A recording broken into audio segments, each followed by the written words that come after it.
بسم الله الرحمن الرحيم. الحمد لله رب العالمين، والصلاة والسلام على أشرف المرسلين وعلى آله وصحبه وسلم. إن الحمد لله نحمده ونستعينه ونستغفره ونؤمن به ونتوكل عليه، ونعوذ بالله من شرور أنفسنا ومن سيئات أعمالنا. من يهده الله فلا مضل له ومن يضلله فلا هادي له، وأشهد أن لا إله إلا الله وحده لا شريك له، وأشهد أن محمدا عبده ورسوله. قال الله تعالى: يا أيها الذين آمنوا اتقوا الله حق تقاته ولا تموتن إلا وأنتم مسلمون. وقال تعالى أيضا: يا أيها الناس اتقوا ربكم الذي خلقكم من نفس واحدة وخلق منها زوجها وبث منهما رجالا كثيرا ونساء، واتقوا الله الذي تساءلون به والأرحام إن الله كان عليكم رقيبا. وقال تعالى أيضا: يا أيها الذين آمنوا اتقوا الله وقولوا قولا سديدا يصلح لكم أعمالكم ويغفر لكم ذنوبكم، ومن يطع الله ورسوله فقد فاز فوزا عظيما. صدق الله العلي العظيم. قال نبينا صلى الله عليه وسلم: فإن أصدق الحديث كتاب الله، وخير الحديث هدي محمد صلى الله عليه وسلم، وشر الأمور محدثاتها، وكل محدثة بدعة، وكل بدعة ضلالة، وكل ضلالة في النار. வார்த்தைகள் சிறந்தது எல்லாருடைய வார்த்தை என்றும் வழிகாட்டுதல் சிறந்தது அநேகநாயகம் ஸல்லல்லாஹு அலைஹி வஸல்லம் அவர்களுடைய வழிகாட்டுதல் என்றும் காரியங்களில் மிக மிக கெட்டது மார்க்கத்தில் புதுமையை உண்டாக்குவது. ஒவ்வொரு புதுமையான காரியம் வழிகேடுகள் அனைத்தும் உங்களை நரகில் கொண்டு போய் சேர்க்கும் என்று நமது நபி ஸல்லல்லாஹு அலைஹி வஸல்லம் அவர்கள் தங்களுடைய ஒவ்வொரு சொற்பொழிவிலும் இந்த மனித சமுதாயத்திற்கு ஞாபகப்படுத்தியதை இந்த நல்ல சந்தர்ப்பத்தில் இங்கு ஒன்று கூடியிருக்கின்ற உங்களுடைய சிந்தனையும் ஆரம்பமாக இந்த நபியுடைய ஞாபகப்படுத்தி எனது உரையை ஆரம்பம் செய்கிறேன். அல்ஹம்துலில்லாஹ். கண்ணியமானவர்களே, அல்லாஹ்வுடைய அல்லாஹ் தஆலா தன்னுடைய ஏகத்துவ கலிமாவை தெரிவிப்பதற்காக வேண்டி இந்த உலகத்தில் எண்ணற்ற நபிமார்களையும் ரசூல்மார்களையும் அனுப்பி வைத்தார். அவர்கள் அனைவர்களுமே அல்லாஹ்வுடைய கட்டளையின்படி அவர்களுக்கு அனுப்பப்பட்ட சமுதாய மக்களிடத்தில் அல்லாஹ்வுடைய ஏகத்துவ கலிமாவை தெரிவித்தார்கள். அத்தனை நபிமார்கள் மீதும் ரசூல்மார்கள் மீதும் இறுதியாக வந்த நமது நபி ஸல்லல்லாஹு அலைஹி வஸல்லம் அவர்கள் மீதும் அவர்களுக்கு இறங்கிய இறை செய்தியை கண்ணால் கண்டும் காதால் கேட்டும் அப்படியே ஈமான் கொண்ட உத்தம சத்திய சஹாபாக்கள் சஹாபி பெண்மணிகள் மீதும் அவர்களுக்கு பின் வந்த தாபீன்கள் தபா தாபீன்கள் இமாம்கள் நல்லோடுகள் மீதும் குறிப்பாக இந்த ஜும்மாவில் அல்லாஹ்வை பற்றியும் அவனுடைய தூதர் முஹம்மது நபி ஸல்லல்லாஹு அலைஹி வஸல்லம் அவர்களை பற்றியும் தெரிந்து கொள்வதற்காக இங்கு ஒன்று கூடியிருக்கின்ற உங்கள் மீதும் என் மீதும் உங்களது குடும்பத்தார் மீதும் எனது குடும்பத்தார் மீதும் அல்லாஹ்வுடைய சாந்தியும் சமாதானமும் பொருத்தமும் மன்னிப்பும் என்றும் என்றும் உண்டாவதாக என்று கூறி எனது உரையை ஆரம்பம் செய்கிறேன். அல்ஹம்துலில்லாஹ். கண்ணியமானவர்களே, அல்லாஹ்வுடைய அல்லாஹ்வுடைய மகத்தான கிருபையினால் நாம் எல்லாம் குர்ஆனின் மூலமாக போர் விளக்கப்பட்ட மாதங்களில் ஒன்றான ஹஜ்ஜுடைய மாதத்தில் நாம் இருந்து கொண்டிருக்கின்றோம். ஒவ்வொரு ஆண்டும் உலகம் முழுவதில் இருந்தும் ஹஜ்ஜு செய்யக்கூடிய ஹாஜிகளுடைய எண்ணிக்கை 25 லட்சத்திலிருந்து 30 லட்சம் வரைக்கும் ஹஜ்ஜுக்காக ஹாஜிகள் செல்கிறார்கள். மக்காவில் 30 லட்சம் ஹாஜிகள் ஒன்று கூடுகிறார்கள். உலகம் முழுவதிலும் ஹஜ்ஜுக்காக வேண்டி சென்றிருக்கக்கூடிய ஹாஜிகளின் ஹஜ்ஜை அல்லாஹ் தஆலா மக்பூலான மக்ரூரான ஹஜ்ஜாக அல்லாஹ் ஆக்கி அருள் புரிவானாக. உலகத்தில் வாழக்கூடிய அனைத்து முஸ்லிம்களுக்கும் வாழ்நாளில் ஒரு முறையாவது ஹஜ்ஜு செய்ய வேண்டும் என்ற ஆசையும் தேட்டமும் ஒவ்வொரு முஸ்லிம்களுக்கும் இருக்கும். அனைத்து முஸ்லிம்களுக்கும் அல்லாஹ் தஆலா ஹஜ் செய்யக்கூடிய பாக்கியத்தை தந்தல் புரிவானாக. பொதுவாக ஹஜ்ஜுடைய காலம் என்று வந்துவிட்டால் முஸ்லிம் சமூகங்களிடத்தில் ஒரு வார்த்தை அதிகமாக பிரயோகிக்கப்படும். அந்த வார்த்தை மக்பூல் மப்ரூர் என்ற ஒரு வார்த்தை. பொதுவாக நம்மளிடத்தில் யாராவது ஹஜ்ஜு செய்யக்கூடிய ஒரு ஹாஜி நான் ஹஜ்ஜுக்கு செல்கிறேன் என்று சொன்னாலோ அல்லது ஹஜ்ஜுக்கு சென்று வந்திருக்கிறேன் என்று சொன்னாலோ எதிர்த்தரப்பு இருக்கக்கூடிய அந்த செய்தியை கேட்கக்கூடியவர் அந்த ஹாஜுக்காக வேண்டி இப்படி துவா செய்வார்: அல்லாஹ் தஆலா உங்களுடைய ஹஜ்ஜை மக்பூலான மப்ரூரான ஹஜ்ஜாக அல்லாஹ் ஆக்கி புரிவானாக என்பதாக அந்த ஹாஜுக்காக வேண்டி எதிர்மறையில் இருக்கக்கூடிய அந்த செய்தியை கேட்டவர் துவா செய்வார். மப்ரூர் என்ற வார்த்தைக்கு நாம் அர்த்தத்தை பார்க்கும் பொழுது ஒப்புக்கொள்ளப்பட்ட, நன்மைகள் அதிகம் நிறைந்த, பாவம் இல்லாத, ஹஜ்ஜுடைய அனைத்து காரியங்களையும் சரியாக செய்த ஒரு ஹஜ்ஜுக்குத்தான் ஹஜ்ஜுல் மப்ரூர் என்பதாக மார்க்க அறிஞர்கள் நமக்கு விளக்கம் தருவார்கள்.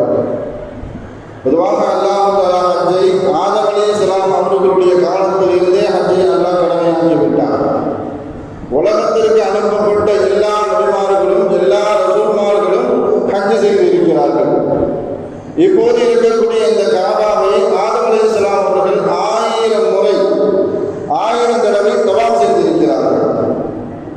உலகத்திற்கு அனுப்பப்பட்ட அனைத்து நபிமார்களும் ரசூல்மார்களும் ஹஜ் செய்திருக்கிறார்கள் என்று பார்த்தாலும் கூட நாம் இப்போது செய்து கொண்டிருக்கின்ற இந்த ஹஜ்ஜினுடைய காரியத்தின் அடிப்படையில் அவர்கள் ஹஜ் செய்தார்களா என்று பார்த்தால் அப்படி இல்லை.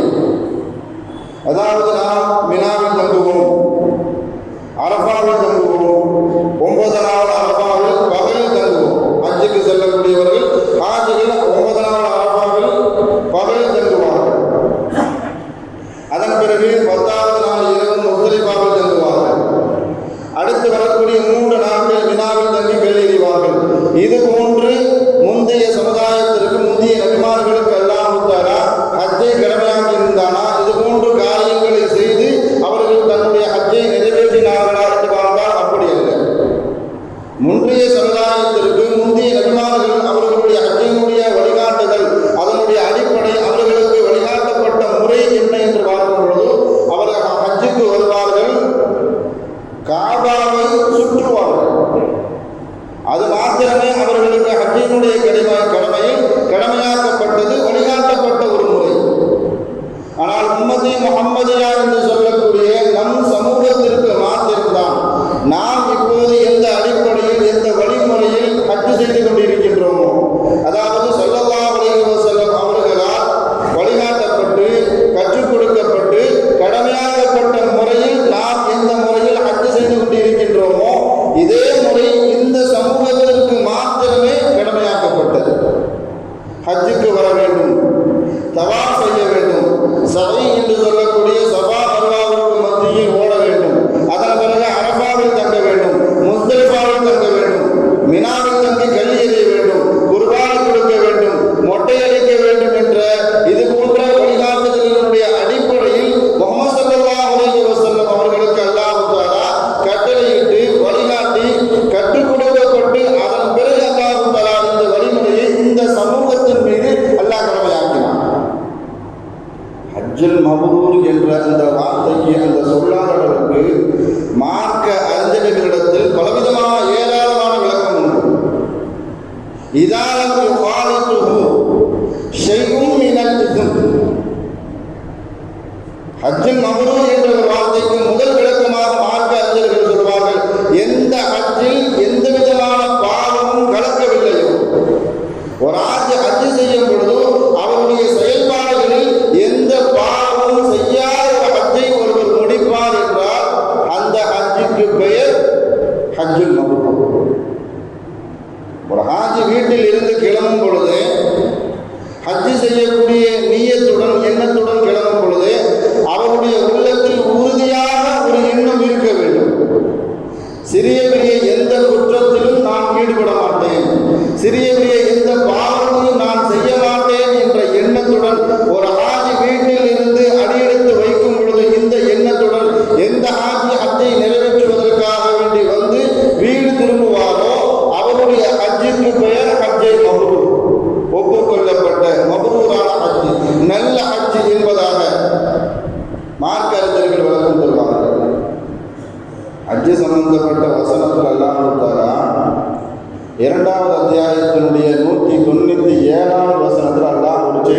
காட்டுவான்.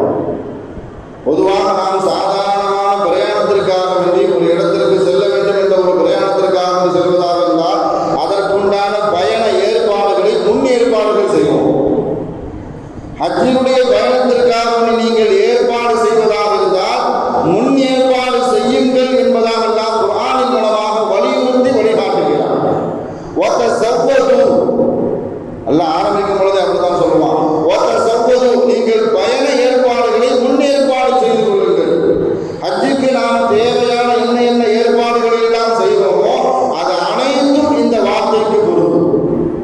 அல்லாஹ் சொல்லிட்டு அடுத்து அல்லாஹ் தொடர்ச்சியா பேசுவான், நீங்க பயண ஏற்பாடுகளை முன் ஏற்பாடுகளை செய்து கொள்ளுங்கள். ஆனால் உங்களுடைய முன் ஏற்பாடுகளில் மிகச்சிறந்தது, உங்களுடைய பயண ஏற்பாடுகளில் மிகச்சிறந்தது எந்த ஏற்பாடுன்னு சொன்னா தக்குவா. உங்களுடைய ஏற்பாடுகளில் முதல்ல தக்குவா இறையச்சத்தை முதல் ஏற்பாடு செய்து கொள்ளுங்கள் என்பதாக நான் சொல்லுவோம். ஹஜ்ஜை பொறுத்த வரைக்கும் நாங்கள் முன்னாடி என்ன சொல்லுவோம், முதல்ல ஹஜ் கமிட்டியில் போய் அப்ளிகேஷன் கொடுப்போம். அப்படி இல்லைன்னு சொன்னால் அங்கே கிடைக்கல அப்படின்னு சொன்னால் தனியார் நிறுவனங்களில் போய் நம்ம என்ன செய்வோம், டிக்கெட் எப்படியாவது இந்த வருஷம் ஹஜ் செய்யணும், முதல் ஏற்பாடில் இது.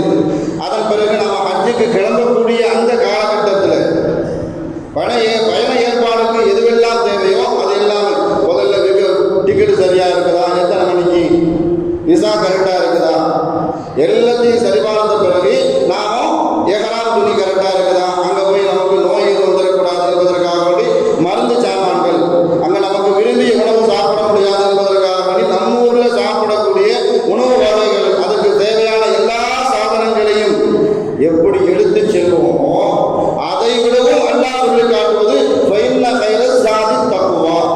இதற்கெல்லாம் முன்பாக நீங்கள் இறையச்சத்தை முதலில் எடுத்து செல்லுங்கள் என்பதாக. முதல்ல ஹஜ்ஜுக்கு தேவையானது இறையச்சம் தான் என்பதாக அல்லாஹ் குர்ஆனின் மூலமாக அல்லாஹ் நமக்கு அழகாக வழிகாட்டுவான். என்ன ஸல்லல்லாஹு அலைஹி வஸல்லம் அவர்கள் சொல்லி காட்டுவார்கள், மன் ஹஜ்ஜ, யார் ஹஜ் செய்வாரோ ஃபலம் யர்ஃபுஸ் வலம் யஃபுஸ், அவர் கெட்ட வார்த்தை பேசல, தீய சொல் எதையும் சொல்லல, பாவமான காரியத்தில் எதையும் அவர்கள் ஈடுபடவில்லை என்றால் அந்த ஹாஜியினுடைய ஹஜ்ஜி மபரூரான ஹஜ் மாத்திரமல்ல, இதா ரஜஅக, அவர் வீடு திரும்பும் போது எப்படி திரும்புவார் என்றால், அன்று பிறந்த பாலகன், ஒரு குழந்தை என்னைக்கு பிறக்கின்றதோ அந்த குழந்தையின் மீது எந்த விதமான பாவமும் இருக்காதோ அது மாதிரி அவருடைய வாழ்க்கையில ஹஜ் செய்யக்கூடிய அந்த நாட்களில் கெட்ட வார்த்தை பேசல, அதே மாதிரி பாவமான காரியங்களில் எதையும் ஈடுபடவில்லை என்று சொன்னால், இதா ரஜஅக யௌமின் வலதத்துஹு உம்முஹு, தன்னுடைய தாயினுடைய கர்ப்பத்திலிருந்து வெளியாகக்கூடிய குழந்தை எப்படி எந்த விதமான பாவமும் இல்லாமல் உலகை சந்திக்குமோ அதே போன்று அவர் திரும்பக்கூடிய காலகட்டத்தில் எல்லா பாவமும் மன்னிக்கப்பட்ட நிலையில் அவர் தன்னுடைய சொந்தங்களை சந்திப்பார். ஸல்லல்லாஹு அலைஹி வஸல்லம் சொல்லி காட்டினார். ஹஜ்ஜை மப்ரூர் என்று சொல்லக்கூடிய இன்னொரு விளக்கம் அப்படி என்னன்னு பார்க்கும் பொழுது, நம்முடைய ஹஜ்ஜி அல்லாஹ்வுக்காக வேண்டும், அல்லாஹ் நம் மீது கட்டளையிட்டு இருக்கிறான், அது ஒரு வணக்கம் என்ற அடிப்படையில் நம்முடைய ஹஜ் அமைந்திருக்க வேண்டும். அப்படி இல்லாமல் முகஸ்துதிற்காக வேண்டி, பெருமைக்காக வேண்டி, மக்கள் நம்மை புகழ வேண்டும் என்பதற்காக வேண்டி, புகழக்கூடிய வார்த்தையை நாம் கேட்க வேண்டும் என்பதற்காக வேண்டி, ஹாஜி என்று நம்மை மக்கள் அழைக்க வேண்டும் என்பதற்காக வேண்டி, அல்லது வியாபார நோக்கத்திற்காக வேண்டியோ, சுற்றுலா நோக்கத்திற்காக வேண்டியோ, பொழுதுபோக்குவதற்காக வேண்டியோ யாராவது தன்னுடைய ஹஜ்ஜை ஏற்படுத்தி கொண்டால் அந்த ஹஜ்ஜுக்கு பேர் ஹஜ் மப்ரூர். அல்லாஹ் நம் மீது கடமையாக்கி இருக்கின்றான். வணக்கத்தினுடைய அடிப்படையில் அல்லாஹ்வுக்காக வேண்டி இறையச்சத்தோடு யார் தன்னுடைய ஹஜ் பயணத்தை மேற்கொள்வாரோ அவருக்கு மார்க்கம் சொல்லக்கூடியது அவருடைய ஹஜ்ஜை மப்ரூர். என்ன அல்லாஹ் 3வது அத்தியாயத்தில் 97வது வசனத்தில் ஒரு காரியத்தை சொல்லி காட்டுறோம். ஒலில்லாஹி அலன்னாஸ ஹஜ்ஜுல் பைத்தி மன் இஸ்ததாஅ இலைஹி சபீலா, யாருக்கு வசதி வாய்ப்பு இருக்கின்றதோ, உடல் தகுதி இருக்கின்றதோ, ஹஜ்ஜுக்கு உண்டான எல்லா ஏற்பாடுகளும் செய்வதற்கு அவர் மீது கடமை என்பதாக அல்லாஹ் சொல்லிட்டான். எல்லா வசதி வாய்ப்பு இருக்குது, உடல் தகுதி இருக்குது, அவர் மீது ஹஜ்ஜு கடமை என்பதாக சொல்லிவிட்டு அடுத்த அல்லாஹ் தொடர்ச்சியாக பேசுவார்.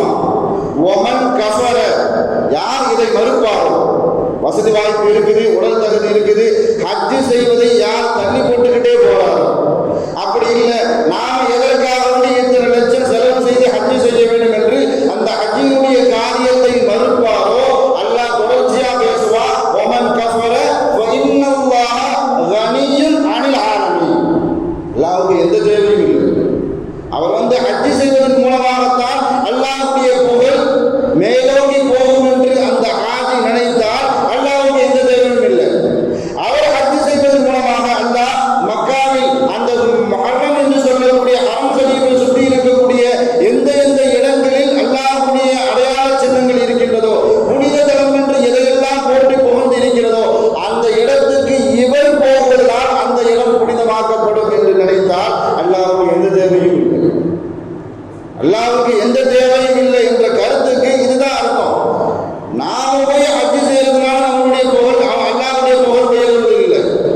நாம போய் ஹஜ்ஜு செய்வதனால அங்கு இருக்கக்கூடிய புனித தலங்கள் புனிதமாக்கப்படுவது இல்லை. ஒலில்லாஹில் ஹஜ்ஜுல் பைத், நீ ஹஜ்ஜுக்கு வா, நீ புனிதமாக்கப்படுவாய். நீ ஹஜ்ஜுக்கு வா, உனக்கு நன்மை கிடைக்கும். நீ ஹஜ்ஜுக்கு வா, உன்னுடைய பாவங்கள் அனைத்தும் கழுவப்படும் என்பதற்காக நீ ஹஜ்ஜுக்கு வா. ஹஜ்ஜில முதல் விஷயமே ஹாஜிகள் எல்லாம் தல்பியா சொல்லுவாங்க. லப்பைக் அல்லாஹும்ம லப்பைக் என்று வீட்டிலிருந்து கிளம்பும் பொழுதே சில ஹாஜிகள் தல்பியா சொல்லிக்கிட்டே போவாங்க. அதனுடைய உள்ளார்ந்த பொருள், உள்ளார்ந்த அர்த்தம் என்று பார்க்கும் பொழுது, யா அல்லாஹ், நீ யார் மீது எல்லாம் பிரியப்பட்டாயோ அந்த பிரியத்திற்குரியவர்கள் எல்லாம் வந்து சென்ற வாழ்ந்து சென்ற அந்த இடத்தை தரிசிப்பதற்காக வேண்டி நீ சொன்னாய், அதற்காக வேண்டி நான் வந்திருக்கிறேன். உன்னுடைய கட்டளையின் காரணமாக உனக்காக வேண்டி நான் வந்திருக்கிறேன். லப்பைக் என்ற வார்த்தைக்கு அர்த்தமே சரணடைதல், சரணாகதி அடைதல், கட்டுப்படுதல். இந்த எண்ணத்தோடு எந்த ஹாஜி தன்னுடைய ஹஜ்ஜை நிறைவேற்றுவாரோ அந்த ஹஜ்ஜுக்கு பெயர் ஹஜ்ஜை மபரூர். மூணாவது விளக்கத்தை மார்க்க அறிஞர்கள் சொல்லுவாங்க, ஹஜ்ஜை மபரூர்னா என்ன? நபி ஸல்லல்லாஹு அலைஹி வஸல்லம் அவர்கள் எந்த அடிப்படையில் ஹஜ்ஜு செய்ய வேண்டும் என்று கற்றுக் கொடுத்து வாழ்ந்து காட்டி வழிகாட்டினார்களோ அதன்படி யார் தன்னுடைய ஹஜ்ஜை நிறைவேற்றுவாரோ அதற்கு பேர் ஹஜ்ஜு மபரூர். ஸல்லல்லாஹு அலைஹி வஸல்லம் அவர்கள் அரஃபா தின அன்னைக்கு மக்களை சஹாபாக்களை பார்த்து சொல்லும் பொழுது, புது அன்னி மனாசிக்கக்கும், நான் என்ன செய்யணும் அதே மாதிரி நீங்க என்னை பார்த்து செஞ்சுக்கங்க. லஅல்லி பஅத ஆமிக்கும் ஆதா, லஅல்லி அல்காக்கும் பஅத ஆமிக்கும் ஆதா, இதுக்கு பின்னாடி நான் உங்களை சந்திப்பனா இல்லையான்னு எனக்கு தெரியாது. தன்னுடைய மௌத் செய்தியை ஸல்லல்லாஹு அலைஹி வஸல்லம் அவர்கள் சஹாபாக்களுக்கு சூசகமாக விளக்கி சொன்னார்கள். நான் எப்படி ஹஜ்ஜு செய்கின்றேனோ அதே முறையில், அந்த அடிப்படையில், அந்த வழிகாட்டுதலின்படி உங்களுடைய ஹஜ்ஜை நீங்கள் நிறைவேற்றுங்கள். எஹ்ராமில் இருக்கக்கூடிய ஒரு ஹாஜி, ஒரு முஹரிம், அவர் எஹ்ராமில் இருக்கும் பொழுது எந்த செயலை செய்தாலும் ரொம்ப கவனத்தோடு, சின்ன சின்ன செயல்பாடுகளாக இருந்தாலும் சரி ரொம்ப கவனமா செய்யணும். அதுல எந்த சிறிய குற்றங்களோ பெரிய குற்றங்களோ, சின்ன பாவமோ பெரிய பாவமோ எதுவுமே அவர்களுடைய செயல்பாடுகளில் ஒன்று சேர்ந்து விடக்கூடாது, கலந்து விடக்கூடாது என்ற எண்ணத்தில், என்ற கவனத்தோடு ஒவ்வொரு ஹாஜியும் எஹ்ராமில் இருக்கும்போது கவனம் எடுத்து செய்யணும். ஸல்லல்லாஹு அலைஹி வஸல்லம் அவர்கள் மதீனாவில் இருந்து கிளம்பும் பொழுது கிட்டத்தட்ட துல்ஹுலைஃபா என்ற இடத்திலிருந்து தான் தன்னுடைய ஹஜ்ஜு பயணத்தை ஆரம்பிக்கிறாங்க. கடந்த வாரத்துக்கு முன்பாக கூட இதை பற்றி நான் உங்களுக்கு ஞாபகப்படுத்தியிருக்கேன். துல்ஹுலைஃபாவில் இருந்து தன்னுடைய ஹஜ்ஜை ஆரம்பித்த ஸல்லல்லாஹு அலைஹி வஸல்லம் அவர்கள் மக்காவோடு வந்தவுடனே சில சஹாபாக்கள் எல்லாம் கூட ஆரம்பிச்சுட்டாங்க. அவர்கள் தங்குவதற்காக இடத்தை அமைத்துக் கொண்டார்கள். அபூபக்கர் சித்தீக் ரலியல்லாஹு அவர்களுக்கு ஒரு செய்தி அறிவிக்கப்படுகிறது. ஏன்னு சொன்னா, ஸல்லல்லாஹு அலைஹி வஸல்லம் அவர்களுடைய பயண சாமான்களும் அபூபக்கர் ரலியல்லாஹு அவர்களுடைய பயண சாமான்களும் ஒரு ஒட்டகத்தில் ஒன்றாக ஏற்றி அதை பாதுகாப்பதற்காக வேண்டி அபூபக்கர் ரலியல்லாஹு ஒரு அடிமையை ஏற்பாடு செய்திருந்தார்கள். அந்த அடிமை தான் ரெண்டு பேருடைய சாமானையும் மக்கா வரைக்கும் கொண்டு வரணும், பாதுகாக்க வேண்டும் என்பது அந்த அடிமையினுடைய, அந்த பாதுகாப்புடைய பொறுப்பு. அபூபக்கர் ரலியல்லாஹு அவர்களுக்கு செய்தி அறிவிக்கப்படுகிறது, நீ எந்த நபரை, எந்த அடிமையை உங்களுடைய சாமான்களையும்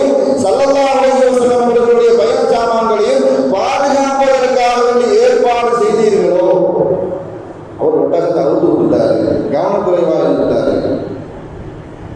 ஒட்டகத்தை அவுத்து விட்டா அது எங்கே போகும்னு தெரியாது.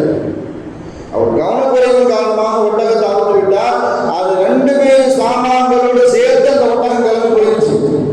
இந்த செய்தி அபூபக்கர் ரலியல்லாஹு அவர்களுக்கு அறிவிக்கப்பட்ட உடனே தன்னுடைய அடிமையை இஹ்ராம் துணியில இஹ்ராம் உடையில இருக்கும் பொழுது தன்னுடைய அடிமையை அபூபக்கர் ரலியல்லாஹு அவர்கள் அடித்து விட்டார்கள்.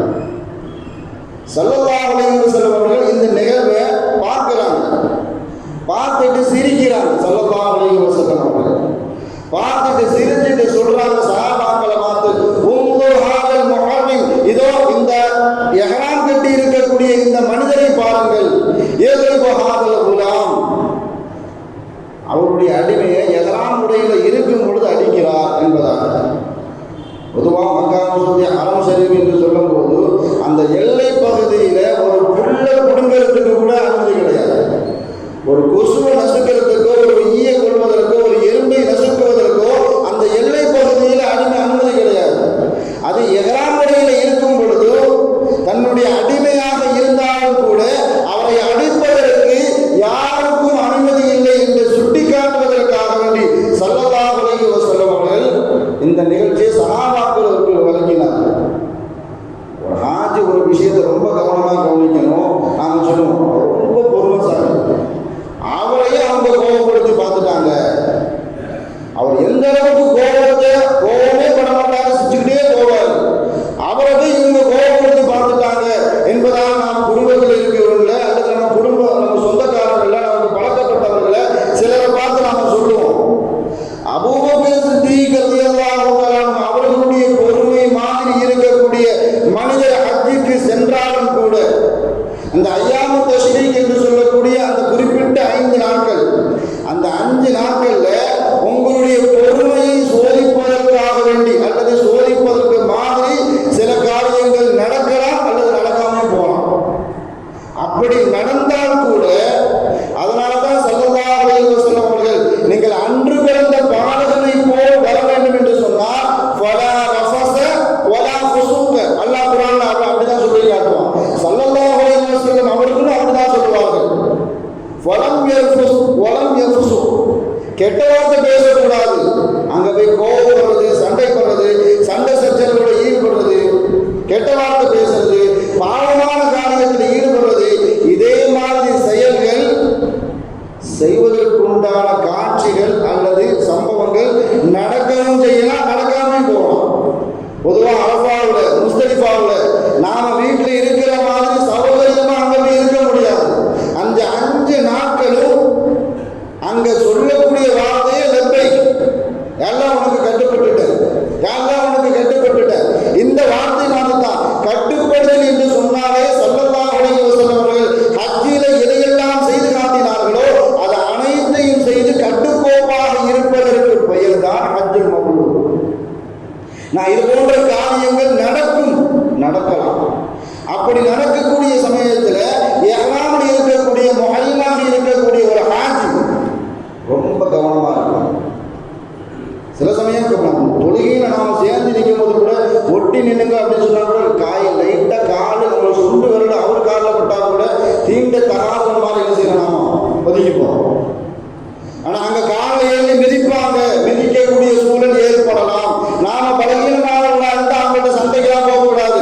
ஏன்னு சொன்னா அல்லாஹ் சொல்றதே இதே மாதிரி சம்பவங்கள் நடக்கும். நீ எவ்வளவு பெரிய கோடீஸ்வரனாக இருந்தாலும் சரி, இதே மாதிரி சம்பவம் நடந்தா இது எல்லாமே சகிச்சுட்டு அங்க இருப்பதற்கு பேர் தான் ஹஜ் மப்ரூர். இன்னொரு விஷயத்தை ரொம்ப கவனமா வச்சுக்கணும். இஹ்ராம் உடையில இருக்கும் பொழுது நம்மிடத்திலிருந்து எந்த செயல்பாடு, எந்த குணம் நம்மிடத்திலிருந்து வெளிப்படுமோ அந்த குணம் மூத்து வரைக்கும் இருக்கும். நல்ல குணம் நம்மிடத்திலிருந்து வெளிப்பட்டு விட்டால் அந்த குணம் மூத்து வரைக்கும் நம்மிடத்தில் இருக்கும். அதே மாதிரி நம்மிடத்துல இஹ்ராமில் இருக்கும் பொழுது நாம கோபப்பட்டாலோ, கெட்ட வார்த்தை பேசினாலோ, பாவமான காரியங்கள், சின்ன பாவம் பெரிய பாவம் எதுல ஈடுபட்டாலும் சரி அந்த காரியம், அந்த செயல்பாடு அல்லாஹ் பாதுகாக்கணும், மூத்து வரைக்கும் இருக்கும். அதனால்தான் இஹ்ராம் உடையை அணிந்திருக்கக்கூடிய ஒவ்வொரு ஆட்சியும் தன்னுடைய செயல்பாடுகள்ல ரொம்ப கவனமா இருக்கணும். அந்த 5 நாள், அந்த 5 நாள் ரொம்ப கவனமா இருக்கும். அடுத்த மார்க்க அறிஞர்கள் நமக்கு வழிகாட்டுவார்கள். ஸல்லல்லாஹு அலைஹி வஸல்லம் அவர்களிடத்துல ஒரு முஸ்லீம் ஆகிறதுக்காக வருகிறார்.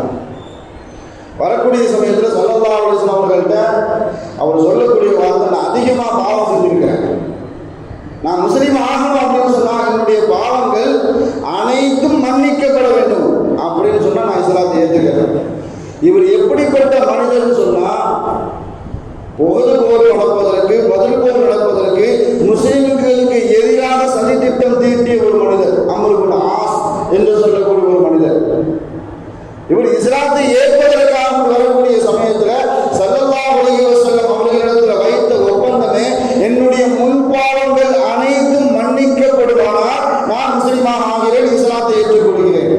அப்ப சொல்றாங்க ஸல்லல்லாஹு அலைஹி வஸல்லம் அவர்கள் அம்ர் இப்னு ஆஸ் ரலியல்லாஹு அவர்கள்ட்ட சொல்றாங்க, அலா தஅரிஃபு, ஆசை உங்களுக்கு தெரியாதா, அன்னல் முஸ்லிம யஹ்திமு மா கான கப்லஹு, ஒருவர் இஸ்லாத்தை ஏற்றுக்கொண்டால் அவர் செய்த முன்பாவங்கள் அனைத்தும் மன்னிக்கப்படும். வான்னல் ஹஜ்ரத யஹ்திமு மா கான கப்லஹு, ஒருவர் ஹஜ்ரத் செய்தால் அவர் செய்த முன்பாவங்கள் அனைத்தும் மன்னிக்கப்படும். வான்னல் ஹஜ்ஜ யஹ்திமு மா கான கப்லஹு, ஒருவர் ஹஜ் செய்தாலும் அவருடைய முன்பாவங்கள் அனைத்தும் மன்னிக்கப்படும்.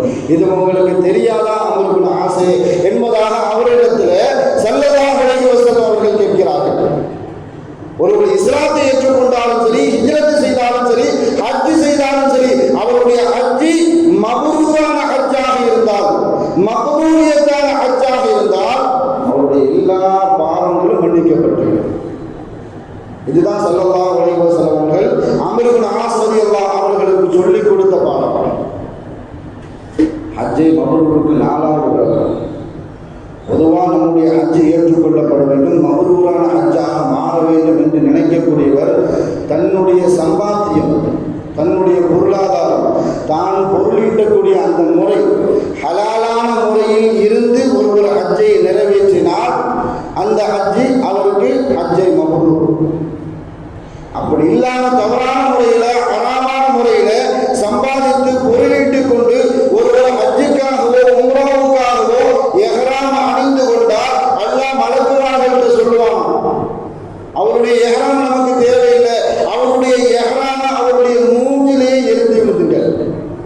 மலக்குமார்களுக்கு அல்லாஹ் தஆலா ஹராமான முறையிலே சம்பாதித்து விட்டு ஒருவர் ஹஜ்ஜுக்கு வந்தாலோ ஒருவர் உம்ராவுக்கு வந்தாலோ அவருடைய எஹ்ராம் தேவையில்லை.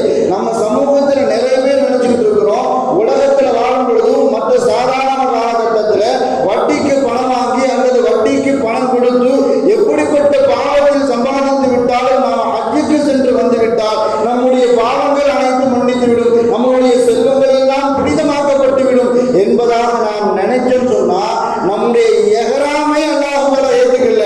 மலக்குமார்களின் மூலமாக நம்முடைய எஹ்ராமை அல்லாஹ் நம்முடைய முகத்தில் எரிய சொல்றான். என்று சொன்னால் ஸல்லல்லாஹு அலைஹி வஸல்லம் அவர்கள் சொல்லி காட்டுவார்கள், இன்னல்லாஹ தய்யிபுன், அல்லாஹ் பரிசுத்தமானவன், லா யக்பலு இல்லா தய்யிபா. பரிசுத்தத்தை தவிர்த்து அல்லாஹ் தஆலா வேற எதையுமே ஏற்றுக்கொள்ள மாட்டான். பரிசுத்தமாக இருந்தால் நாம் செய்யக்கூடிய அமல் பரிசுத்தமாக இருந்தால், நாம் செய்யக்கூடிய ஹஜ்ஜி பரிசுத்தமானதாக இருந்தால், பரிசுத்தமான பொருளீட்டின் மூலமாக நம்முடைய ஹஜ்ஜி அமையுமானால் அந்த ஹஜ்ஜிக்கு பேர் ஹஜ்ஜி மப்ரூர். ஹலாலான சம்பாத்தியத்தில் ஒருவர் சம்பாதித்து விட்டு தன்னுடைய வீட்டில் இருந்து கிளம்பும் பொழுது லப்பைக் அல்லாஹும்ம லப்பைக் என்று சொல்லும் பொழுது வானத்தில் இருக்கக்கூடிய மலக்குமார்கள் லப்பைக் அல்லாஹும்ம லப்பைக் லப்பைக் வ சஅதைக், இன்னும் உங்களுக்கு கட்டுப்படுதல் அதிகமாகட்டும் என்பதாக வானத்தில் இருக்கக்கூடிய மலக்குமார்கள் அந்த ஹாஜிக்கு ஹஜ் செய்யக்கூடிய மனிதருக்கு மலக்குமார்கள் சுப செய்தி சொல்வார்கள் என்பதாக ஸல்லல்லாஹு அலைஹி வஸல்லம் அவர்கள் குறிப்பிட்டார்கள். அதே மாதிரி ஒருவர் ஹராமான முறையில, தவறான முறையில ஒருவர் சம்பாதித்து விட்டு அந்த சம்பாத்தியத்தை கொண்டு ஹஜ் செய்வதற்காக வேண்டியோ உம்ரா செய்வதற்காக வேண்டியோ லப்பைக் அல்லாஹும்ம லப்பைக் என்று தன்னுடைய வீட்டில் இருந்து கிளம்பினார், அதே மலக்குமார்கள் சொல்வார்கள், லா லப்பைக் லா சஅதைக், உனக்கு எந்த லப்பைக்கும் இல்லை, எந்த சஅதைக்கும் இல்லை, உன்னுடைய லப்பைக்கே தேவையில்லை என்பதாக, உன்னுடைய கட்டுப்படுதல் எனக்கு தேவையில்லை. ஏன் சொன்னா ஜாதுக ஹராமுன் வலா நஃபகதுக ஹராமுன், உன்னுடைய பயண சாமான்கள்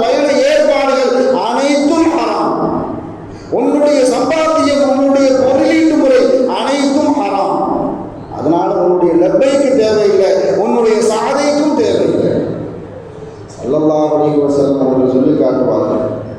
யமன் நாட்டினுடைய எல்லை பகுதியில் இருக்கக்கூடிய சன்ஆன் என்ற ஒரு இடம், அந்த இடத்திலிருந்து ஒருவர் ஹஜ்ஜுக்காக வேண்டி புறப்படுகிறார். எப்படி புறப்படுறாருன்னு சொன்னா, அவர் இடத்திலிருந்தே இஹ்ராம் கட்டுகிறார். அவர் இடத்திலிருந்தே வாகனத்தில் இல்லாமல் நடந்தே ஹஜ்ஜுக்கு வருகிறார். பொதுவாக ஸல்லல்லாஹு அலைஹி வஸல்லம் அவர்கள் சொல்வார்கள், சில பேருடைய துஆவை அல்லாஹ் தஆலா எந்த திரையும் இல்லாமல் அல்லாஹ் ஏற்றுக்கொள்வான்.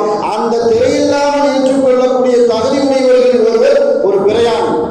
நாம பிரயாணம் செய்யறோம், பிரயாணம் செய்யும் பொழுது நாம் அல்லாஹ்விடத்தில் துஆ செய்தால் அந்த துஆ அல்லாஹ்விடத்தில் எந்த திரையும் இல்லாமல் உடனே ஒப்புக்கொள்ளப்படும். அதே மாதிரிதான் சன்ஆன் என்ற இடத்திலிருந்து ஒருவர் ஹஜ்ஜுக்காக வேண்டி இஹ்ராம் கட்டிய நிலையில் நடந்தே ஹஜ்ஜுக்கு வருகிறார். ஒரு துஆ ஏற்றுக்கொள்ளப்படுவதற்கு உண்டான துணை காரணங்கள் எல்லாமே அவர்கிட்ட இருக்கு. முதல்ல பிரயாணி ஹஜ் செய்வதற்காக வேண்டி பிரயாணம் செய்கிறார், இஹ்ராம் உடையில் வருகிறார், நடந்தே வருகிறார். அவருடைய முடி பரட்டை தலையுடன், அவருடைய முகம் அழுக்கு படிந்த முகத்துடன் ஹஜ்ஜுக்காக வேண்டி வருகிறார். ஹஜ்ஜுக்காக வேண்டி வந்து அல்லாஹ்விடத்தில் துஆ செய்கிறார். ஸல்லல்லாஹு அலைஹி வஸல்லம் அவர்கள் சொல்லி காட்டினார்கள், வ மத்அமுஹு ஹராம், அவருடைய உணவு ஹராம், வ மஷ்ரபுஹு ஹராம், அவருடைய குடிபானங்கள் ஹராம், வ மல்பஸுஹு ஹராம், அவருடைய ஆடையும் ஹராம். ஆனால் துஆ ஏற்றுக்கொள்ளப்படுவதற்கு அனைத்து துணை காரணங்களும் அவருடைய உடலில் காணப்படுகிறது. ஆனால் ஸல்லல்லாஹு அலைஹி வஸல்லம் அவர்கள் சொல்லி காட்டினார்கள், அவருடைய உணவு ஹராம், அவருடைய குடிபானங்கள் ஹராம், அவருடைய ஆடையிலும் அவர் அணிந்திருக்கக்கூடிய ஆடையும் ஹராம். அல்லாஹ் யுஸ்தஜாபு லஹு, அவருடைய துஆ அல்லாஹ்விடத்தில் எப்படி அங்கீகரிக்கப்படும்? ஸல்லல்லாஹு அலைஹி வஸல்லம் அவர்கள் கேள்விக்குறி வைக்கிறார்கள். ஒருவருடைய ஹஜ்ஜி மபரூரான ஹஜ்ஜாக ஆக வேண்டுமானால் அவருடைய பொருளீட்டு முறை மார்க்கம் சொன்ன அடிப்படையில் ஹலாலான முறையில் ஒருவருடைய சம்பாத்தியம் இருந்தால் அவருடைய ஹஜ்ஜி மபரூரான ஹஜ்ஜி.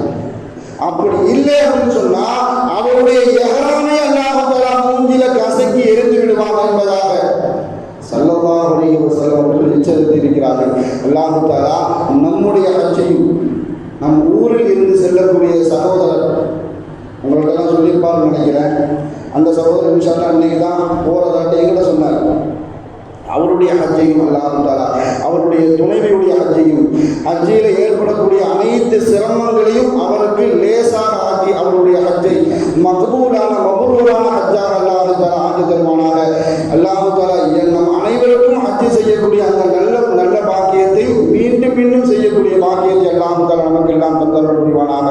வாழும் காலமெல்லாம் மருத்துவமனை கஷ்டங்கள், அதன் செலவுகள், சிரமங்கள் அனைத்தையும் விட்டும் அல்லாஹ் தஆலா நம்மை நிரந்தரமாக பாதுகாப்பானாக. வாழும் காலமெல்லாம் நோய் நொடிகள் இல்லாமல் உடல் ஆரோக்கியத்தோடு மன நிறைவோடு இன்பத்தோடு அல்லாஹ் நின்று வழங்கி வழிபட்டும் வாழும் நசீபை இல்லாமல் அல்லாஹ் நம் அனைவருக்கும் தந்தருள் புரிவானாக என்று கூறி இந்த வார்த்தையை நிவர்த்தி செய்கிறேன். வாஃபிர் தாவானாக